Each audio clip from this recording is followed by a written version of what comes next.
renforcer le soutien à l'Ukraine et améliorer les capacités de défense de l'OTAN. Ces questions étaient à l'ordre du jour de la réunion à Bruxelles des ministres de la Défense de l'Alliance.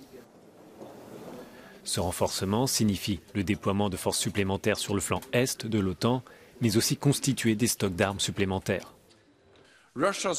L'agression de la Russie change la donne. L'OTAN doit donc maintenir une dissuasion crédible et une défense forte. Les ministres se sont penchés sur l'ampleur et la conception de la position future et sur la manière dont nous pouvons passer à la vitesse supérieure dans tous les domaines, en renforçant considérablement notre présence, nos capacités et notre préparation.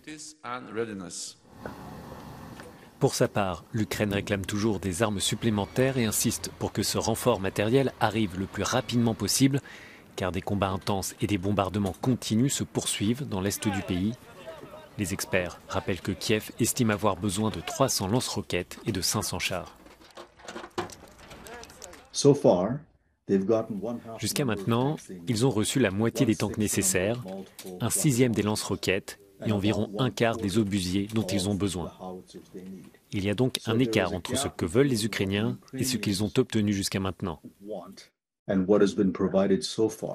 Et nous avons atteint un point où la bataille du Donbass est à un moment critique, parce que si les Russes, et je dis si, s'ils parviennent à prendre en tenaille et à couper les forces ukrainiennes, les Ukrainiens pourraient perdre entre 10 000 et 20 000 de leurs hommes les mieux entraînés et de leurs soldats les plus expérimentés, qui ne pourront pas être remplacés par des jeunes recrues. Cette réunion des ministres de la Défense se déroule quelques jours avant le sommet de l'OTAN prévu à la fin du mois à Madrid.